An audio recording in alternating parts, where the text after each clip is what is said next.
man. That's it. Set up? Have everything set up? Oh yeah, a little bit more organised this time. A little bit more organised. Well practiced. Cool. Yeah. I've even got a second camera for audience Q&A. Whoa! You're evolving. I am always pushing the boundaries. Good to see you. And you.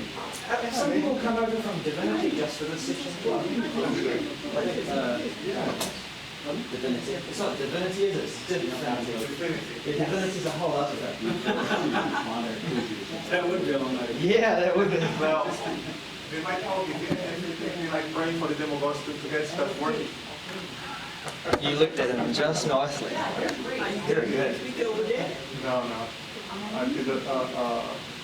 I didn't apply for any of this. Well, this isn't his face. Wow. It's just a mini display port, so that's going to be fine. How are you doing? I'm good. Yeah. You just set me off. Yeah, I'm thinking of Paul. I mean, I didn't ask any details, but Yeah. I think I pieced it together. Yeah, so he was with us when the whole thing went down. That's good though, because I would have worried like no one's business. Yeah. And Oh, let me just mute some things. I was.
Loudly yelling about coercion. Yeah. How is your design thing going? I've been following that The exciting adventures. It's actually going really well. We're broke even. We're going to be in retailers this year. That's terrifying, but it's fun. Yeah, but I read about that journey. Amazing. Yeah, it's fun, and I love having a company that I can use as an example in all my work. I say, I have a company. We need customer engagement problems. Yes. It's a real problem. I hear the questions I get for real though. Yeah. Right, and then here's how Power Platform, especially virtual agents, can help answer it. So how do you relate Power Platform to your own business? That's exactly how I do it. Yeah, so I look at my own business problems and I make Power demos for them, like social media dashboards, Power Apps to manage inventory, because my team is split between Nigeria, Jakarta, Detroit, and Seattle. So we share a Power App inside our own AAD. So I made an AAD for us. So we random names. I'm like, without an AED, what kind of company is it? So does it go along with the power platform for small business startups? Yeah, so there is a package for startups, which is new, which I haven't done yet. But that was announced like Presenting. 2 days Yeah. ago. So when you're using Teams Yep. and you want to extend, so you just open and maximize on your extended screen?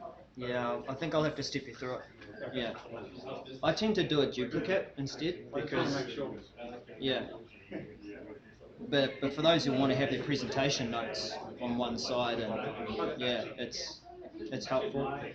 Did anyone see Alan Marshall wandering in the hall?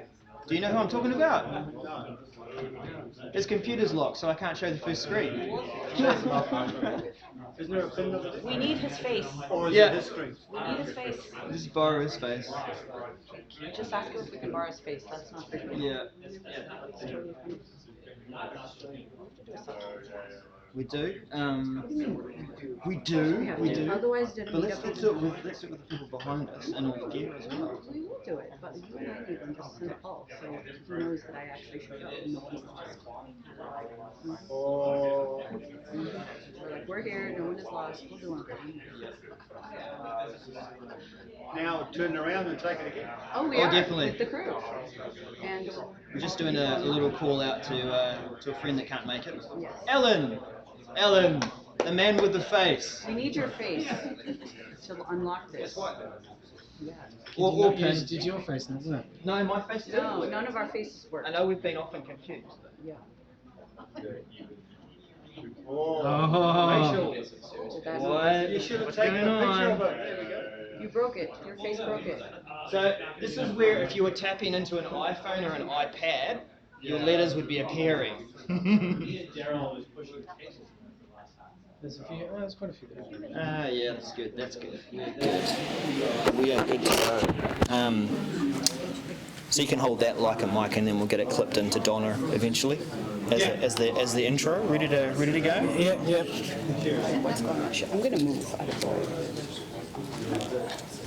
Oh, feel free to take a chair behind us if you want. I'm going to lurk creepily. Yeah. If we're not creepy lurking, what are you doing?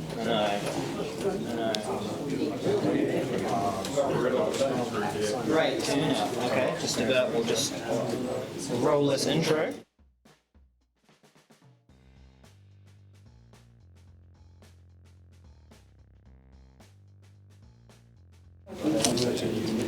You good? Right. Welcome everybody. Thanks for coming along to our lunchtime session today. This is definitely good to see lots of people. I imagine you're here for the main event, not for me talking at the beginning. But this is part of our Office 365 user group, our Auckland-based one. We are... Come on, slides. Oh look, I'm sorry if I left some animations in there. This was a slide deck that we co-authored about half an hour ago. So Alan said, "Where's the deck from last time?" Yeah, so this is the deck we quickly put together. It actually worked quite well because he shared the document with me and then he brought it up and he was making changes in the same deck at the same time and went, oh, this actually does work. This is what we tell everyone why you should use 365. Anyway, this is my section, the intro, and then we're going to do the less code, more power with Donna. I think there was another title, but Donna's so dynamic, we don't actually know what she presents until she gets on stage. I also don't know. So. Right, so we'll see how this goes. So if you don't know, who's actually been to a user group, 365 user group before here? Okay, so there's quite a few new people to this one. So before we just do quickly what we do, so generally we have the user group, sometimes in the evening we've been switching to kind of lunch times. We find more people tend to have some time during the day, during lunch to come along. So we cover kind of technical tips, demos, but also some business focus as well to the user group. It's we have a little section on kind of what's new in Microsoft 365, where we have access to some of that new features. We try and demo those and try and have a bit of a discussion about what we think about them. Are they good, bad? Are people using them yet? Do people think they will use them? So a good place to kind of ask any questions about those new capabilities as well. One of the things we do like to focus on, though, is adoption and change management, which we think is a key part to Office 365. So we always draw that into whatever discussions we're having, especially Daryl here also is a advocate of this. How many IT pros in the room? And how about just regular business users, which you all are anyway? Yeah, okay. Yes, a few. Okay. Yeah, you might have a few superpowers there. All your hard work that you put into putting systems together and doing best practice or figuring that out, talking to people, it's not really worth much if people aren't using it. So user adoption is really important to help people understand and align that technology to the way they work or the way that they want to work. Yep. So we meet about once a month. We're intending our next session actually to be on a bit more of a sort of demo of some of the Power Apps and things you can do with them, sort of as part of a sort of day-to-day working in Teams or just integrating with SharePoint lists. So kind of places you might see these Power Apps turn up.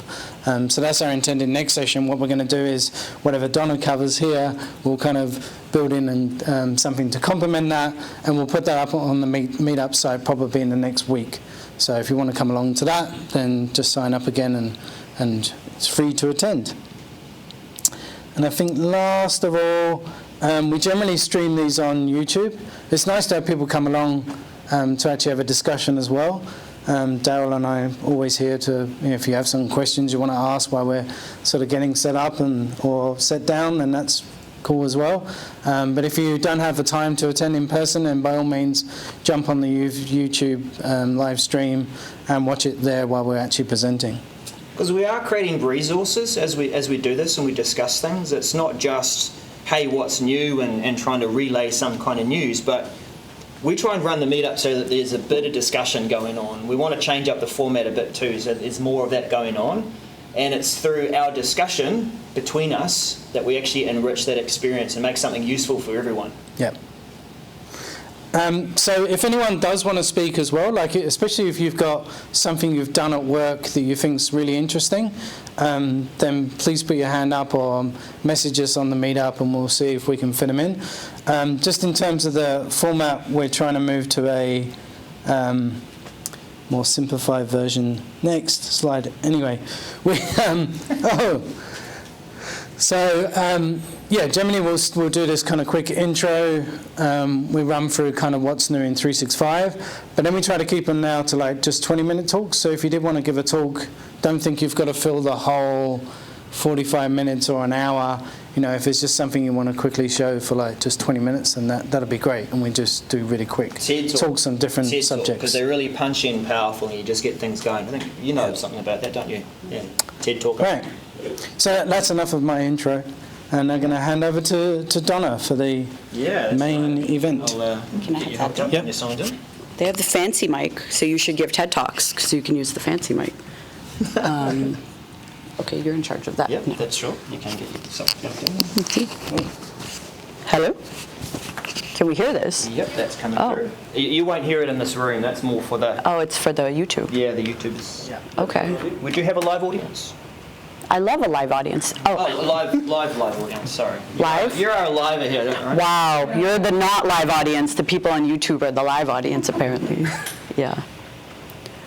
So how many of you were at Ignite New Zealand 2016 November?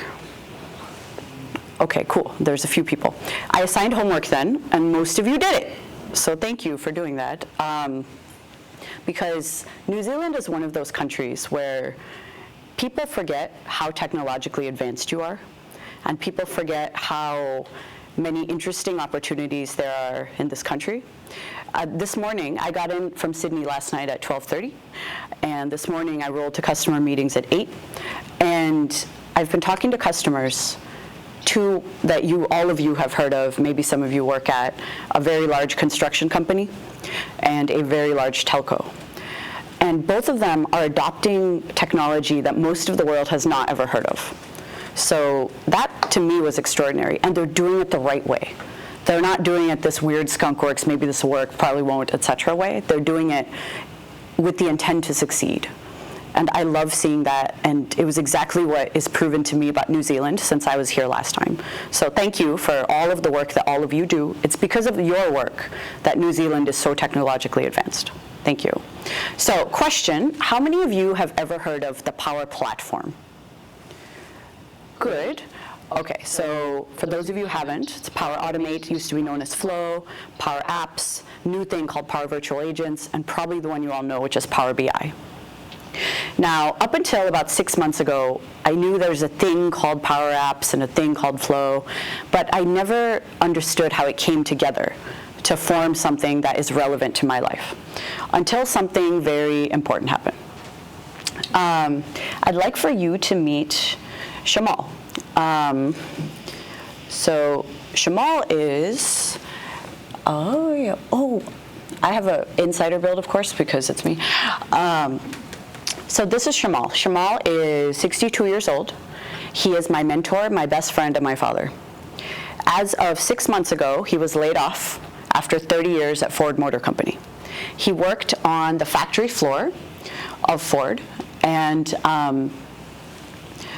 while he was on the factory floor of Ford, he was responsible for a very manual manufacturing job. So the cars came off the line. His job is to make sure that the quality of anything metal with stamps on it are right.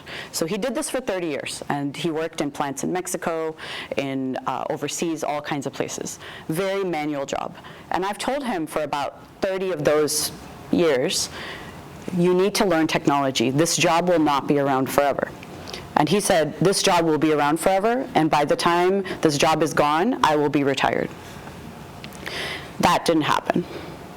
Now, we've got a 62-year-old sitting at home, tremendous depression, feeling that there's nothing left. What do I do now? I don't have skills. And I realized that he is probably one of a billion people out there with a similar story. How many of you know someone like this, who's been automated out of their job? Okay, next. This is Yeshua Russell. He's the CEO of a group, Power, which is a company, a startup company in Lagos, Nigeria. Now, in Lagos, Nigeria, much like in most of the world, power outages are a very common phenomenon. So Yeshua was working at a consulting company across the street from a hospital. One night, there was a power outage across his whole region. The hospital lost power, and he found out the next day that a young woman had died because she was on a ventilator. And Yeshua realized, this is stupid. People don't die in the US or London because there's a power outage, because they have generators. They have ways to source power that's not plugged into the wall. So he said, we need to do something about this abundant resource which we have, which is solar power. So he started building solar panels and solar power for hospitals. Now, his big thing is figuring out how to fit them, how to shape them, what they should look like, how they should work. Getting solar panels onto the roof of a hospital in Lagos, Nigeria is not actually an easy activity. So I brought him HoloLenses so we could think about the fitting and the making and how to work together and look at electricity wires through walls. He was amazed at this technology. He thought this was one of the coolest things he's ever seen. And I said, cool, and now we're going to build holographic apps to solve your problems. And he said, Donna, I'm a business person. I have a finance background. I'm not going to build a holographic app. I'm like, no. You just install the Holo SDK, and then you download, the Holo MRTK toolkit, and then you contribute to this open source project. And the words, right? These are words. It's what happens to finance people. They get this glazed look of, I got to get out of this room. You're crazy. It's not happening, right? It's not happening. How many of you know people like that? They have a business problem. There's no way they're going to learn technology. He's 25, but he's not going to go learn to code. It's not going to happen. There's just no way. Nor does he have the resources to go hire someone to do it. So this was Ford Motor Company line. For years, I've been of this message of everyone in the world needs to learn coding. It's the future. There's no way that you're going to get by in the world without learning coding. Young people, older people, people in finance, people on the plant floor, everyone needs to learn coding. And then I realized it's not going to happen. Just through case studies of people I know very well, it's not going to happen. So we've been very unsuccessful in creating new devs. So just some basic numbers, after all of this effort on computer science degrees, coding boot camps, coding for seniors, coding for kids, we only have about 11 million developers on the planet, software developers, out of a planet of almost 8 billion people. That number is not growing. Right now, there's already over a million app gap. So there's a million apps that need to be written right now, today, in the US. There's definitely not that many devs to write these million apps, because the devs who are professional developers all have jobs.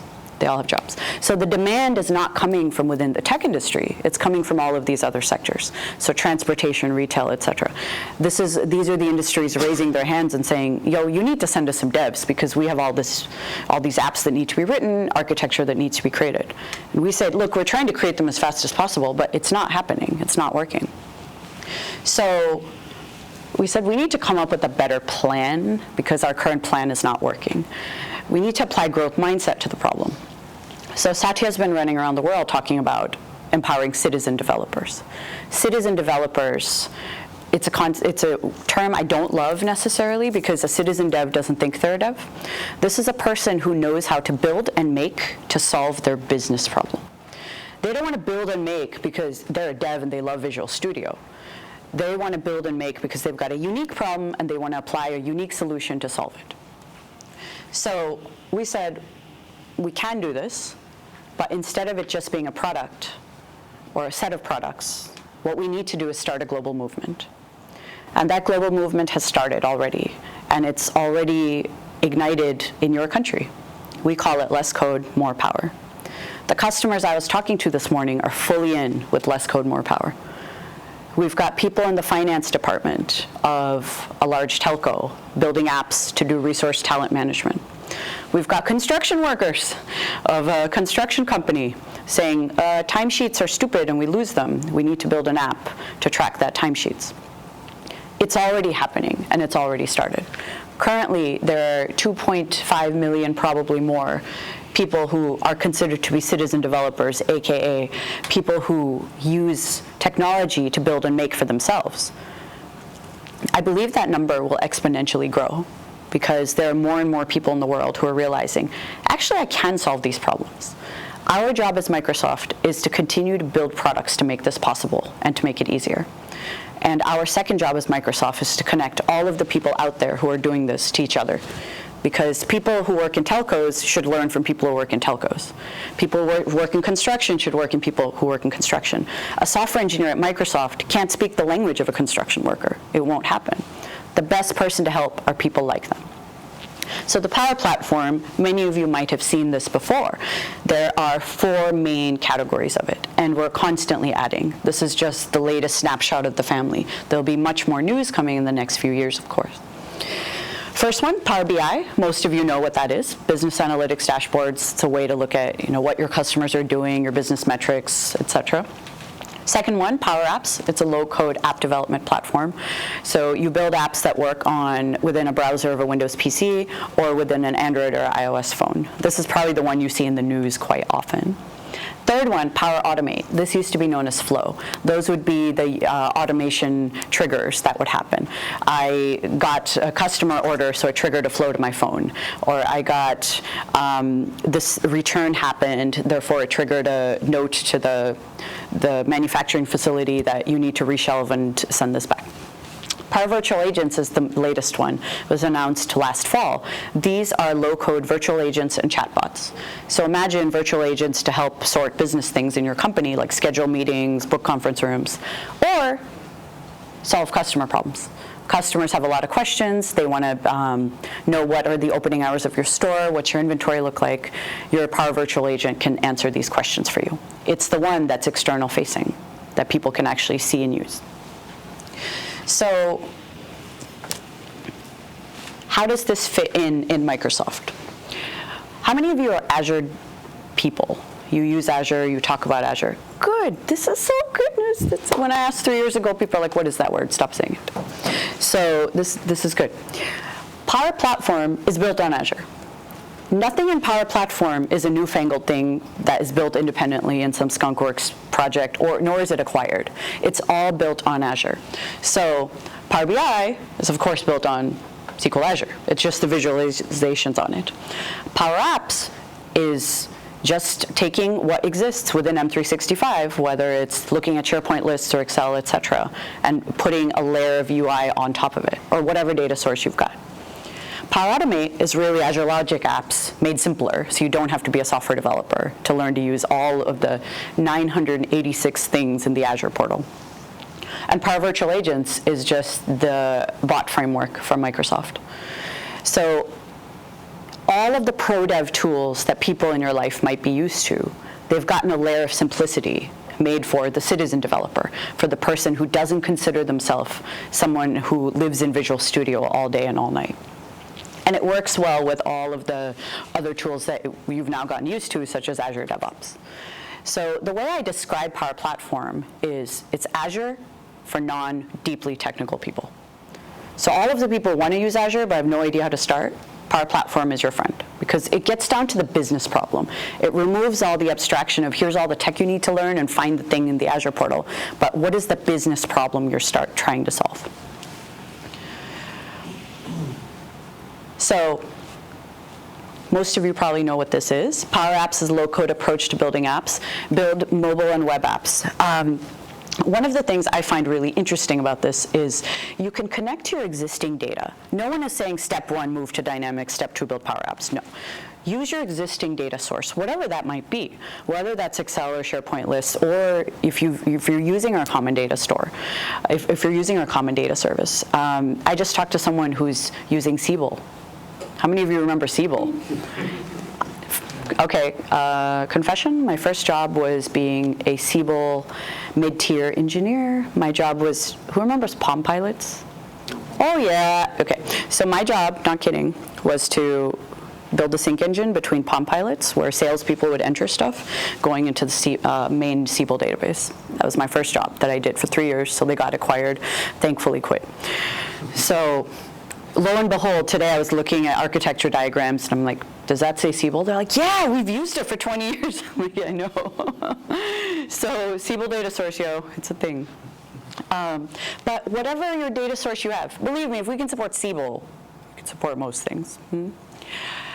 There's strong enterprise governance and security, right? There's a lot of questions about what if this Power App gets out? What if everyone sees it? I will pay you 100 New Zealand dollars if you can get your Power App to show up in the App Store and be used by external people, because it's meant for internal usage. It's like getting your internal SharePoint to show up externally. You can barely get the people who need to see it, much less people who don't need to see it, right? It's not a common issue. This is all within AAD. It's all within AAD. So if you've incorporated AAD, you've already done the horrible work, right, of getting everyone to sign into AAD and remember their password.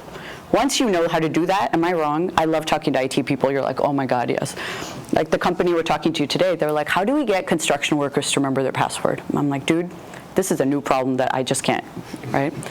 But these are the kinds of issues that people are running into, is how do you get people to remember their password? How do you get people to know they have a password? And one of the things is that I really like about Power Apps as a pro experienced developer is there's this really good integration between citizen devs who want to drag and drop and build components, so maybe someone who works in finance, and the professional developer who can build the components that they should be using. Like, say, an org chart for the whole company. Anyone who needs an org chart, use this org chart. Don't build your own. So some of the new things that are really, really interesting, these were all announced at Ignite, I'm sure you've seen all of them, was there's this Power Apps monitor that helps you monitor like what's going on with your apps, how many you have, et cetera. It's good for the admins. One thing I really, really, really like, and I don't think people know this, is you can build Power Apps from within a Teams. How many of you have done the work to set up a Teams channel for people? Yeah, once you do that, you can build a Power App that's uses the same permissions, the same data, the same information to build your own Power App for your specific team. That I thought was a new and interesting thing based on lots of customer feedback. One of the things announced at Ignite. But these things you can all look up, learn how to use them. Step 1, use Power App. Step 2, try all the new stuff. Big areas of investment we are going toward, actively co-creating with people, are AI Builder. This is taking Azure Cognitive Services and removing the words cognitive services from it, so people don't get all scared of cognitive services. Oh no, that's in my brain. No, okay, stop. AI Builder. AI is cool and fun. Cognitive services, scary, eat my brains. So AI Builder, what it does is it takes all of the things that that you know in cognitive services, like custom vision. How do you identify that's a leaf and that's not a leaf, or that's what barcode is that, or who is this, or how many leaves are on this tree, or whatever cognitive services concerns you have, signatures on documents. And it removes all of the drama of you need to train this model now for 3.5 days and you need to go buy a new machine to do it, by putting in really basic tools like processing forms, identifying pictures, etc. We are actively looking for people who have AI needs to co-create AI Builder with the next set of features. So if you or your company have very specific AI needs, especially anything that you can train models, let me know, because we are looking for a very diverse set of customers and business problems so we can build this thing better. Second one is portals. How many of you have ever heard of Power Apps portals? We've got a few takers, good. So Power Apps portals are the website equivalent of Power Apps. So you can build internal apps, internal websites, so your intranet, or something external. But they're easy to build, easy to use. If you've ever used Wix or GoDaddy Builder, it's like drag over buttons and change colors and add your logo and all of that without having to be a web developer, because I'm sorry if you're a web developer, it's terrible, sorry. C++ people. And we want to enable every dev. So there is application lifecycle management. So you get to track which apps are used, which apps are not used, which apps have 1 user, which apps have 1,000 users. Because devs really don't like not knowing all of the nitty-gritty of their app usage and the telemetry around it, etc. It makes us crazy to not know that. And now all of those tools do exist. Okay. So Power Automate. This is probably something many of you used. How many of you have used Flow or triggered a Flow or run into Flow? Yeah, exactly. So Power Automate is renamed, rebranded, because we want to focus not just on flows, but on automation as a whole.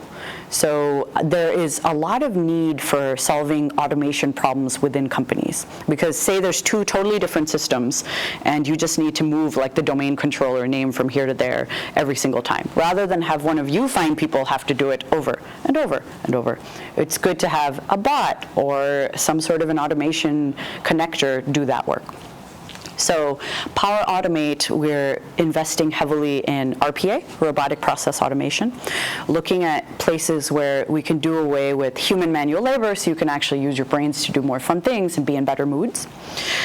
And we're actively looking for people to co-create RPA with. So if you or someone work at a company where you are either using UiPath or Assist Edge or all of these other existing RPA tools, or you'd like to, please get in touch, because we really do want to co-create this product to help people who have these automation needs, which are really not fun.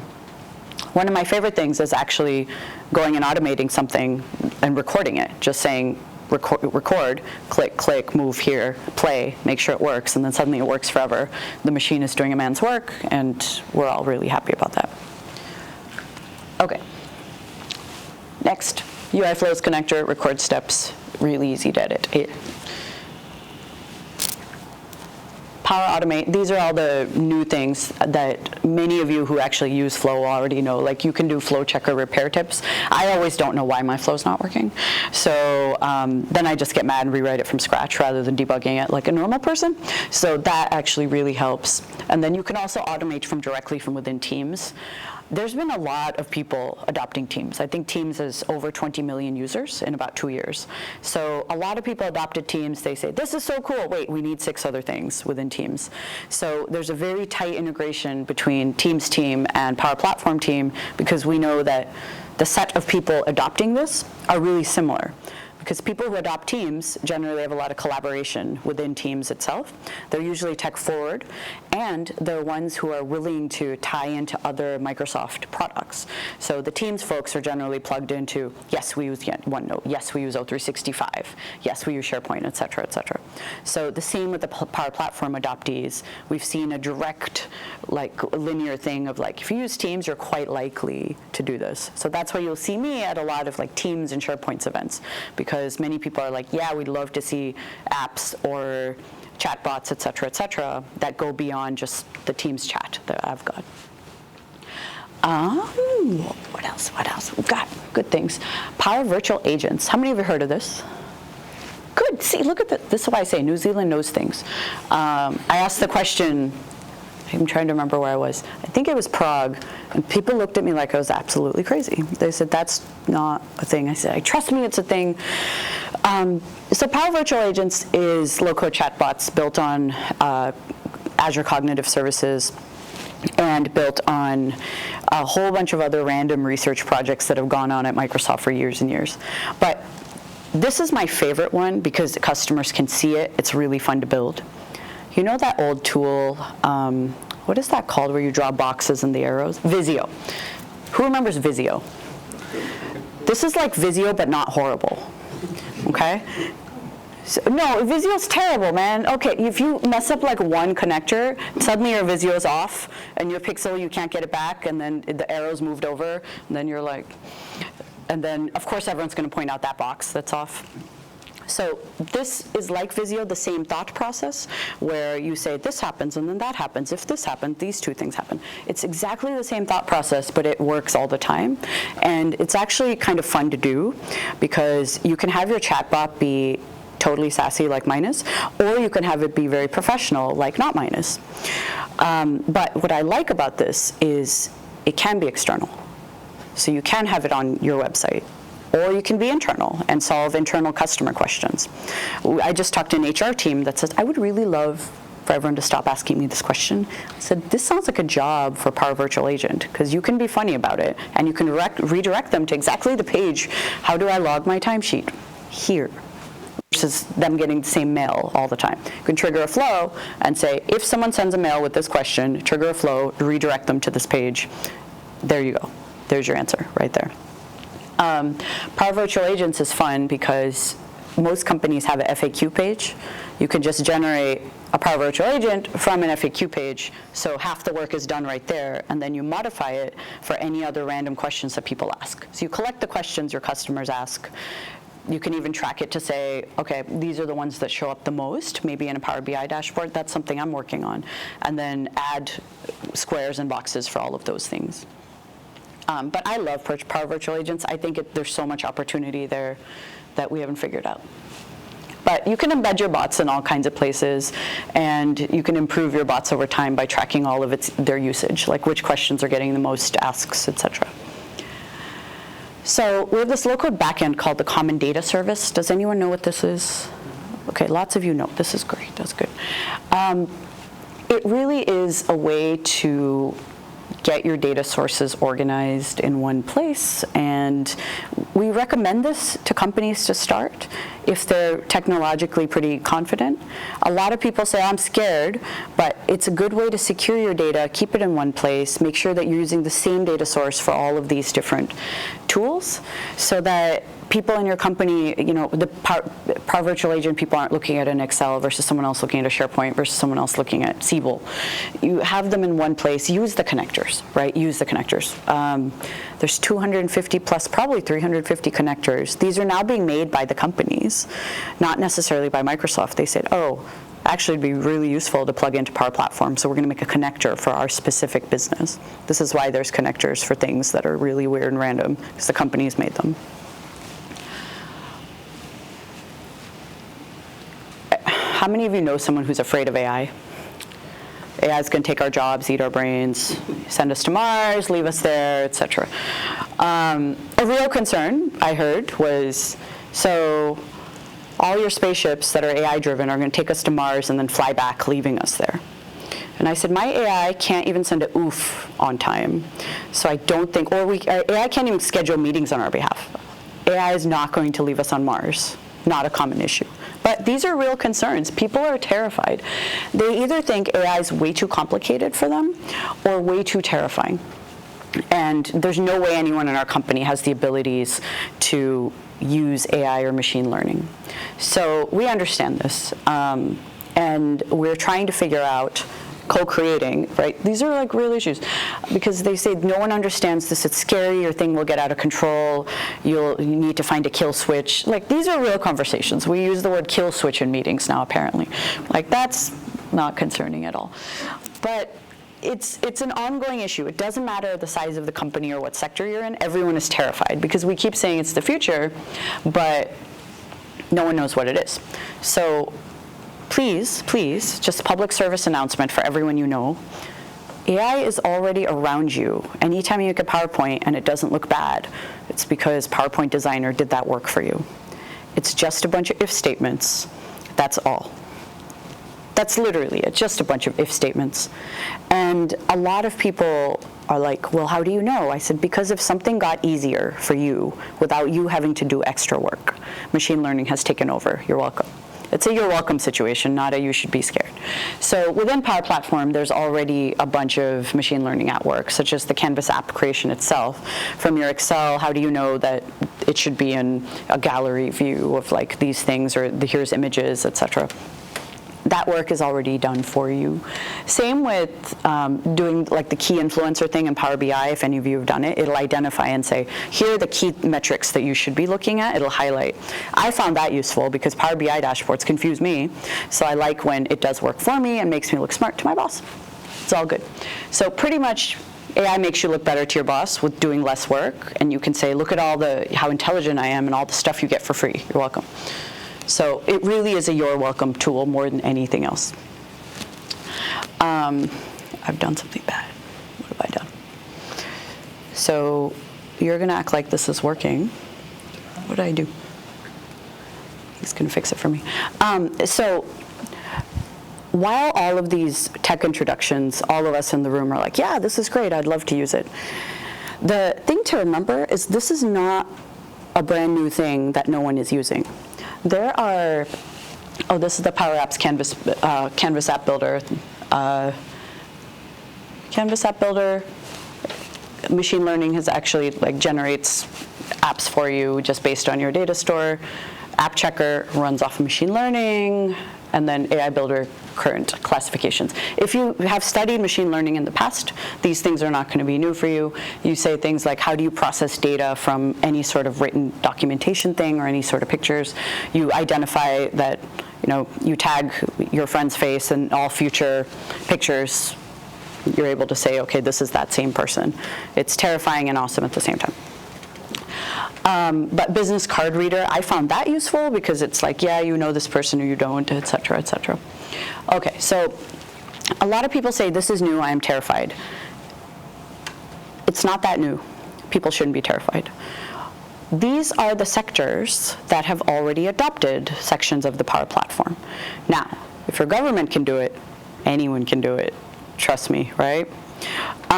When we go out and talk to people across these sectors, it's really, really important to figure out what are the key kinds of apps that you need or key kinds of technology you need, because it's probably going to be very similar across companies and within your sector. So within human resources, a major thing, like we were talking with the previous customer, was just resource management. Which organizations are hiring more? How much does it cost to hire them? How much does it cost for them to go on vacation? Which organizations do we need to hire more people into? Very, very relevant in human resources. Versus you look at something like operations, then you're looking at inventory management, stock levels, what's lost, where's this truck, et cetera. So completely depending on the vertical and completely depending on which organization. So when you talk to your teams and organizations about Power Platform, speak their language. Use their words. As soon as we get into the business of, like here's a recent one, someone attempted to talk to a hospital. They're like, your customers can do blah, and hospitals don't have customers, they have patients. So you have to use their language and you have to use their words. And that's one thing that we've learned is when you use their words and connect people who work in similar sectors to each other, they're able to unlock their own problems and solve their own issues and really help each other out. Because no one gets IT people like IT people, right? No one gets HR people like HR people. It's just really, really important to connect people who work together in similar sectors. That's one thing that's been working quite well here. I wish I'd learned this earlier in Courier. It would have made like Windows insidering easier. So here are some of the companies that are publicly announced who have been using this. I recommend you take a picture of the slide because your bosses have definitely heard of these companies. And you can say, well, if Heineken can do it and we can't do it, that's kind of sad. So FOMOing your bosses works every time, especially in your sector. And if you want to be connected to people in those companies, most are very, very willing to chat and have a talk because most people are incredibly proud of adopting this new technology and really moving their businesses forward. So a lot of the Fortune 500 have adopted pieces of the Power Platform. And if they can do it, oh my God, believe me, you can do it. So one of the most fascinating things for me personally, just coming from a background of I've only ever worked with software developers, like Visual Studio people and IT pros my entire career. It's my first job talking to the normals, people who use a computer but do not want to build it. They don't want to take it apart. They don't want to write code. They don't want to do any of this. How much of this development across the platform is done by this concept called the citizen dev? People who didn't even identify as a citizen dev, people who don't identify as that, they think of themselves as a business user or a maker or something like that. And people in many, many companies, these are companies that have the largest bank in Africa. These are people who work at giant oil companies and giant manufacturing companies. But they're the ones who introduced Power Platform at their companies. And then they introduced it to IT. That to me was super, super interesting, how people learn about it from other finance people or other business analyst people. And then they build something, it solves their local problem, and then they go tell IT. So this coming from a non-technical background point of view is new for me, and I found that very fascinating and really cool. And of course, there's the ProDev IT productivity crew. One of the companies I talked to today, IT said, this is a problem, we want to roll it out, but we actively want to work with the construction folks who are in this remote part of New Zealand to make sure that the internet connectivity issues are not going to cause them issues. So I thought that was incredibly smart for IT to actually co-create with their end user versus making something, rolling it out, and being super shocked when it doesn't take off. So I loved that collaborative nature between the end user and IT professionals. And I love that there's a tool out there where everyone feels on common ground versus we don't know what you're saying. What is MDM? Stop saying that word, right? All right. So if you're getting started, this is feedback and advice from the teams and customers who've done it. They say, start small. Pick a small workload. Pick something non-customer facing.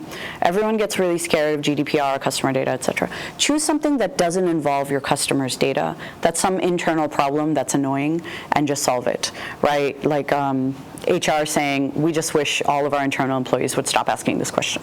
Or there's an app where we need to track people's vacations, or everyone keeps checking out these books and not returning them. So just have all of these be something that's very internal, that removes the need for paper in one case. So get rid of a guy with the clipboard in one case and see how it works. Just see how it works, what kind of adoption you get. Second one is bring people along. So many of you work in IT. Rather than having it be an IT project, have it be an IT plus business unit project. We saw this within the Windows Insider program as well, when companies that had not just IT running preview builds of Windows, but also had HR, legal, and finance, were far less likely to, one, get fired for running out preview builds to everyone, but second, to get adoption as fast as possible. Because once you make sure that legal can do legal things and HR can keep paying you, you're far more likely to get adoption of whatever you're trying to adopt within your enterprise.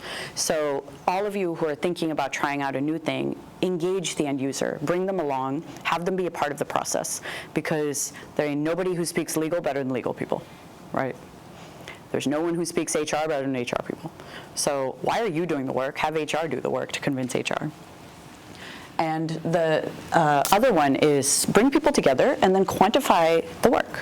Just quantify the results. Just say, here is a hard metric we're starting with. Right now, this guy running around the clipboard documenting people's vacations or whatever it is takes up this many hours for him to put it in a tool, etc. How can we reduce this so everyone puts their vacation into this app in one place? And what is the lossiness, meaning how much data gets lost before versus after? How much time is saved? So as soon as you're able to quantify, your upper managements are like pretty excited about this because they say, oh, that's dramatic reductions. And that makes upper management happy, it makes you happy, it makes people like the guy with the clipboard happy because he's not running around with the clipboard anymore. Now he's an app developer, which is way better for salary increase and such. So we've got a ton of evangelism and training. You'll see that these are people who actually have used this stuff within their organization, not just a small group, but within a very large number of people. Thousands of people have actually done these trainings. One of my favorite things that I love to attend are these app in a day workshops where people get together and they learn to build an app in a day. And it's a generic app, but it gets people's minds going on all of the things they can do. Once you do an app in a day and people know how to use the tools, you can have a hackathon. So you can gather, like finance people get together and solve one. HR people get together and solve one. I had a fantastic session at Ignite Johannesburg with Vanessa, who was a business analyst at Standard Bank and now turned into the Power Apps team. She and three other business analysts got together and had a hackathon to solve a problem of elevator or ATM cleaning. And they introduced this solution at their hackathon, and someone said, that's a great idea. Do you want to come join our team in IT and do this for a living? So it was amazing, and now they have a team of 30 people working on Power Apps within a bank in Africa, in South Africa.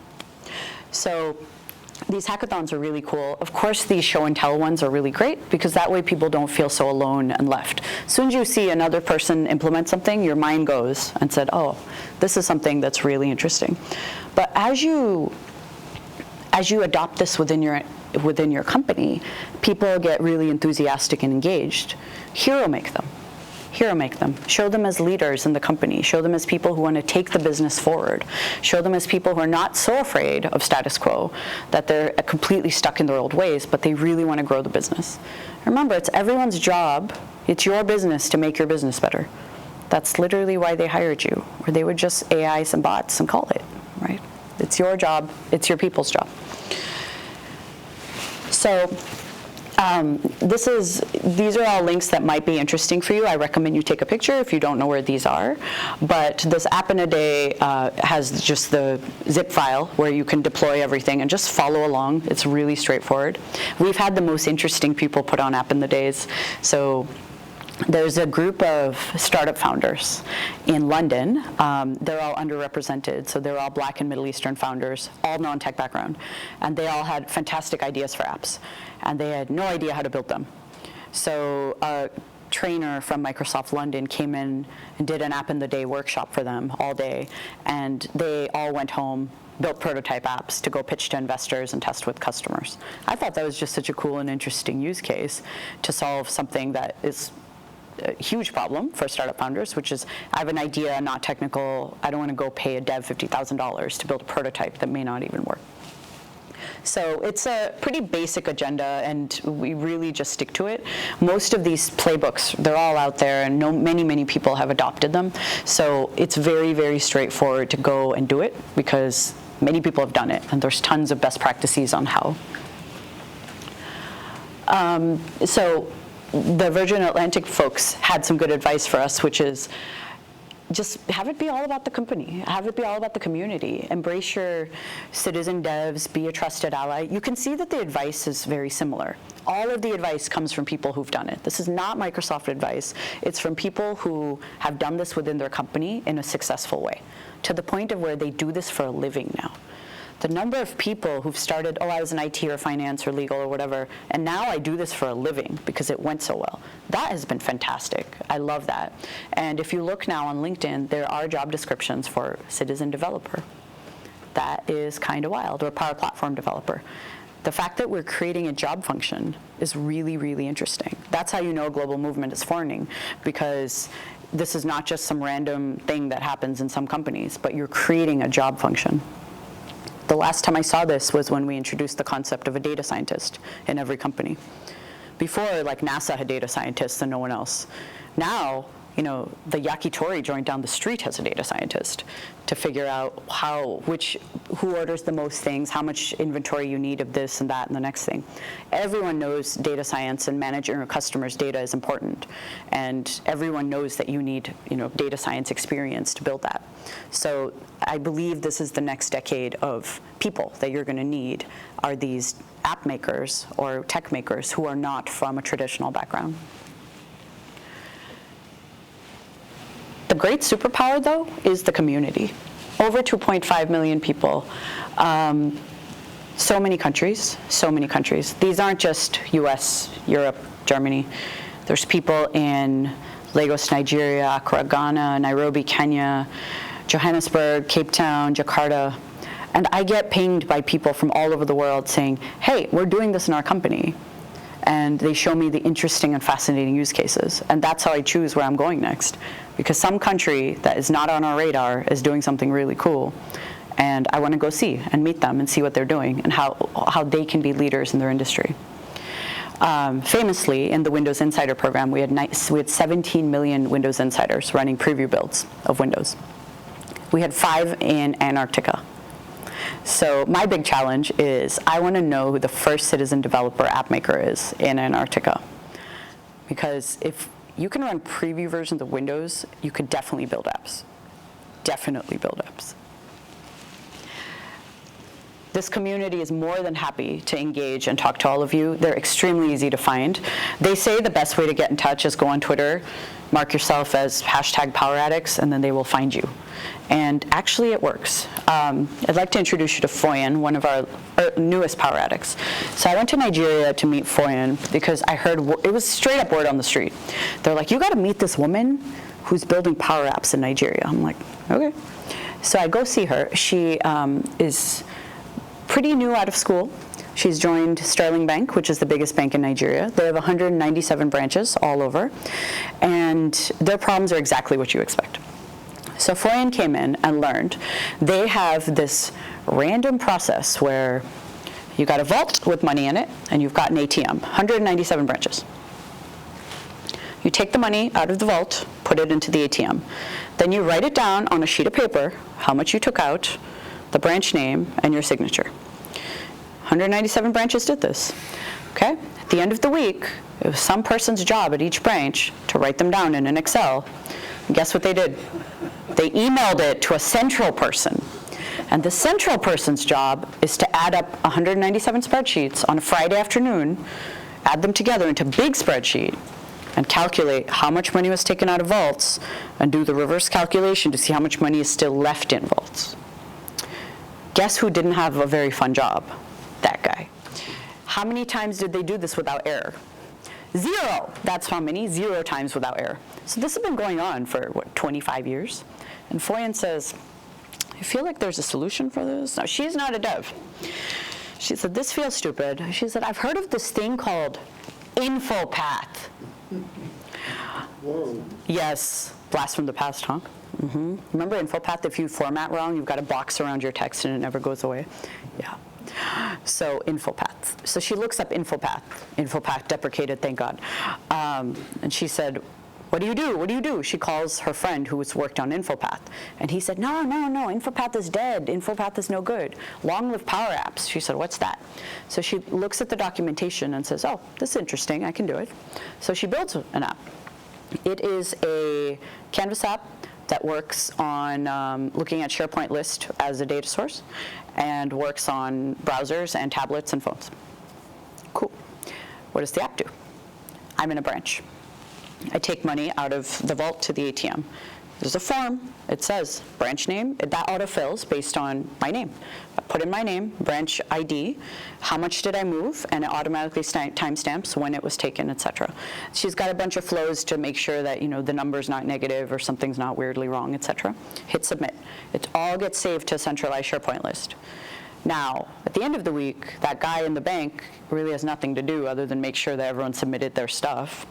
And then the person in the central place who is responsible for typing up 176 Excel spreadsheets now just hits generate report And suddenly, instead of a 12-hour activity, it's a 10-second activity.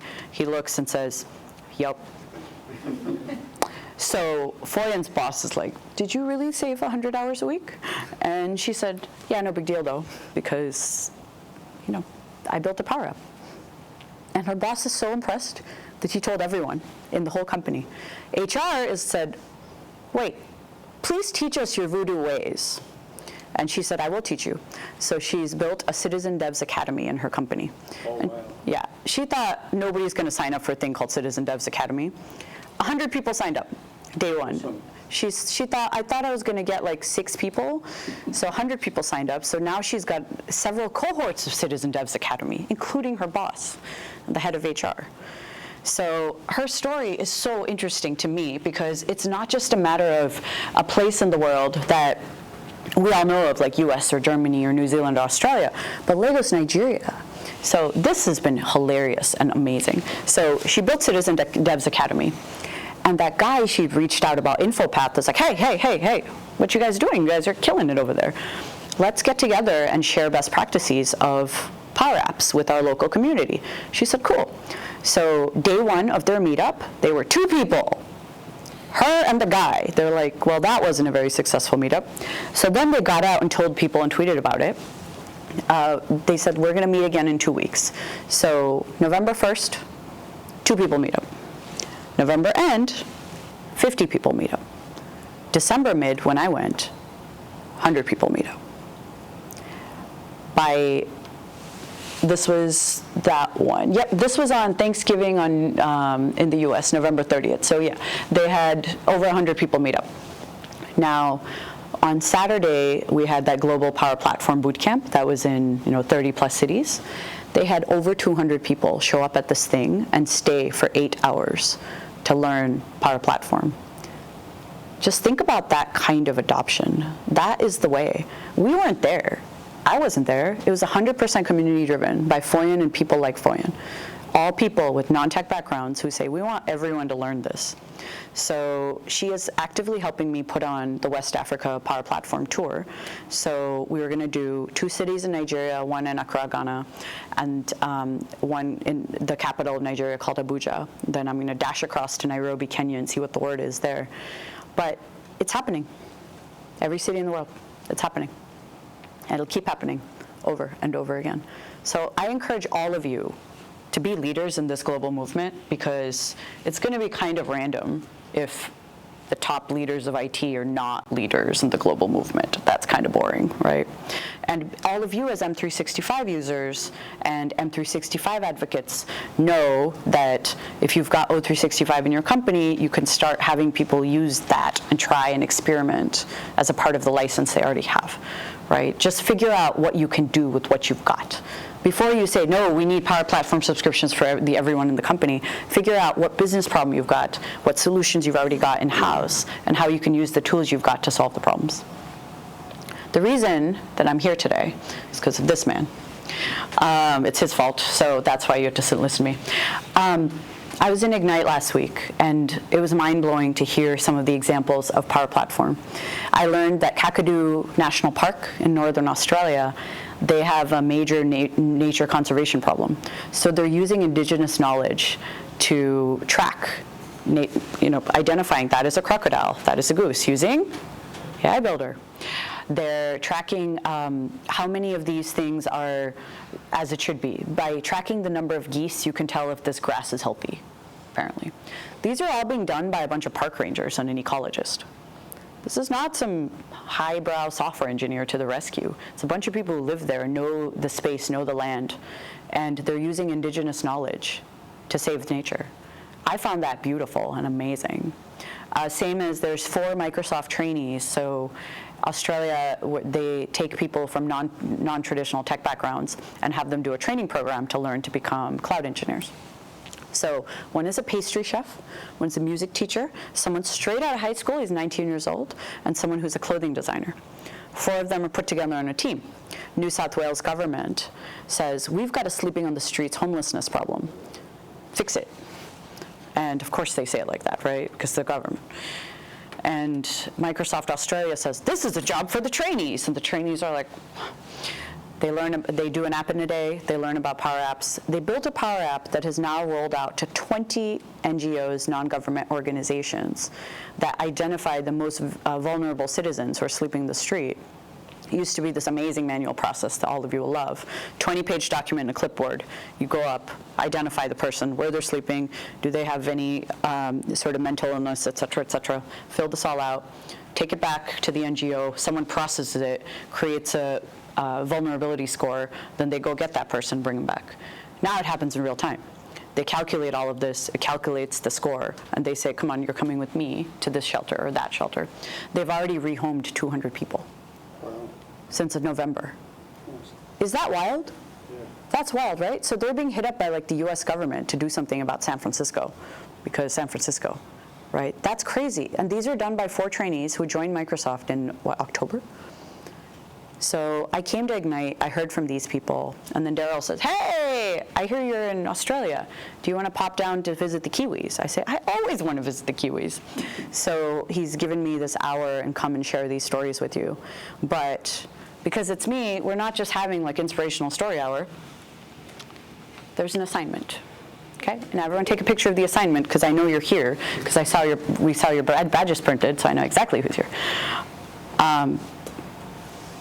Some of this can be really basic for you, but please do it. One, if you've never played with Power Apps before, go do the intro tutorial. It's really simple and straightforward. It's the thing that gets most people because they realize, oh, I know how to use Excel, therefore I can do this. The Power Collection is a set of things that exist out there in Microsoft Learn. You can go through them, a choose your own adventure sort of thing. I think the ignore that third one, this is the wrong URL. But if you go to Power Apps community or Power Platform community, you're going to find all of the community resources.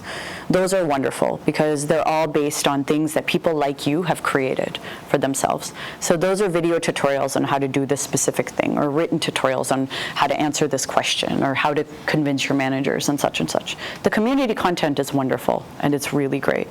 And if you can't find it, just ping me on LinkedIn and I'll send you the link for it. But what I really, really want is for you to lead this adoption in your country, because the sheer number of Windows Insiders we had in New Zealand was ridiculous. It was a huge amount for the number of people who live here. And I truly believe that the number of Power Platform people that we're going to have in this country is going to be ridiculous compared to the number of people who actually live here. Like, I am not kidding when I say this is one of the foremost places for technology in the world, or I wouldn't come here. I really wouldn't come here. So thank you for listening to me ramble for an hour. I am easily findable. As you find good Power Platform stories, please bring them to me, because I do have a secret goal of hero making some Kiwi friends. Thank you very much.